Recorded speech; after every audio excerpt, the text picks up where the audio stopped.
Las movilizaciones, paros y bloqueos que ha venido realizando la Coordinadora Nacional de Trabajadores de la Educación en contra de la reforma educativa y algunas leyes secundarias no han logrado despertar la conciencia de los mexicanos por la sencilla razón de que a la sociedad el gobierno de México les ha dado a conocer pedazos de una reforma educativa mutilada, la cual es en los hechos una reforma laboral que tiene el objetivo precisamente de iniciar con el sector educativo, porque venciendo a los maestros mexicanos se dosifica al pueblo de México. Lo que el gobierno mexicano y los medios de comunicación de este país esconden es que una vez que la ley del palo y el garrote doblegue a los maestros de México, se despida a los maestros que se negaron a presentar la evaluación y se meta a la cárcel a los dirigentes opositores a la reforma educativo-laboral, de inmediato esta reforma habrá de ampliarse a empresas públicas como privadas, en donde los trabajadores serán evaluados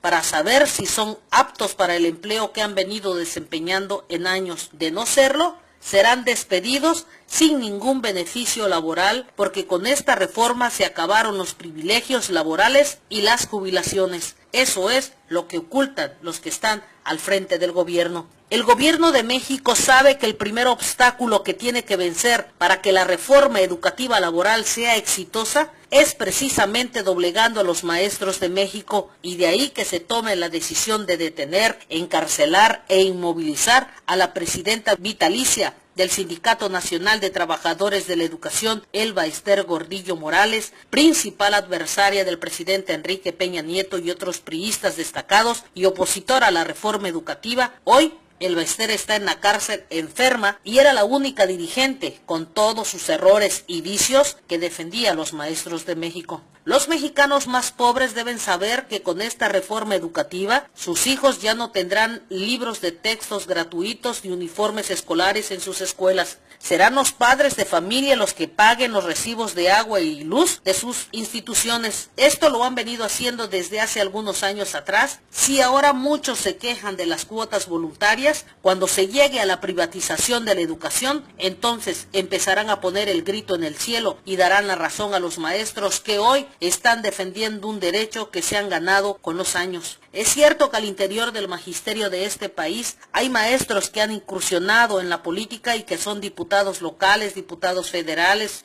senadores. Y por qué no decirlo, funcionarios de gobierno que tienen hasta 5 plazas de maestros y a todos sus familiares cobrando en el magisterio amparados en el poder que ostentan. Es cierto también que algunos líderes sindicales han sucumbido a los fajos de dinero que el gobierno les ha dado para que no se opongan a la reforma educativa y vayan de la mano. El Sindicato Nacional de Trabajadores de la Educación no está defendiendo a sus agremiados, los puso en bandeja de plata para que cuando el gobierno de México decida que los maestros se van, se vayan, sin importar que hayan pasado el examen de evaluación. No olvidemos el grado de corrupción que hay en México, en donde todo puede pasar. El gobierno de México, a través de los medios de comunicación, desplegaron una campaña mediática para criminalizar a los maestros que están defendiendo su fuente de trabajo. Maestros que al ejercer su trabajo lo hacen en condiciones de pobreza extrema, dando clases bajo la sombra de un árbol, una techumbre de palos de palma de coco con láminas de cartón, con piso de tierra y sin mobiliario, arriesgando su vida en estos tiempos violentos para que los niños y jóvenes de este país reciban clases como se lo merecen.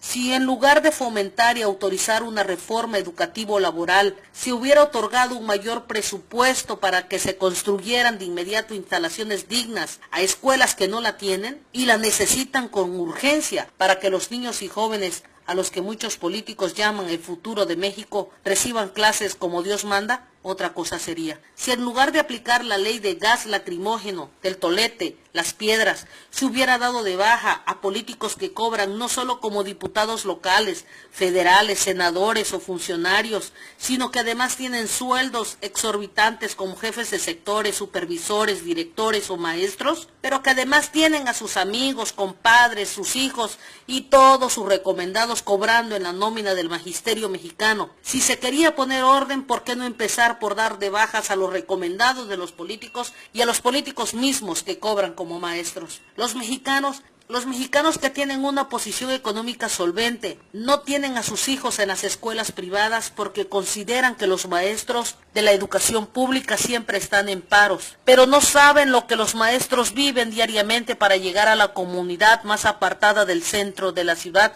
y lo que sufren ante las carencias del más mínimo material. Y los mexicanos que menos tienen se quejan de que los maestros les piden al inicio del año escolar una cuota voluntaria para compra de material. Son dos extremos de la moneda y en medio de ello está el gobierno mexicano con su enorme corrupción que a base de gases lacrimógenos y policías pretenden hacer valer una reforma que les va a pegar a todos. Hoy el gobierno de México violenta en todas sus formas los derechos fundamentales de los maestros opositores a la reforma educativa. Y no hay una voz en este país que se levante a defenderlos. Los políticos están mudos, sometidos por el gobierno, y los líderes sindicales ni se diga. Ojalá que cuando despierten los integrantes del CENTE y el pueblo de México no vaya a ser demasiado tarde. El tiempo nos dirá quién tiene la razón. Veremos qué pasa. Soy Gaby Carmona Astudillo. Hasta la próxima.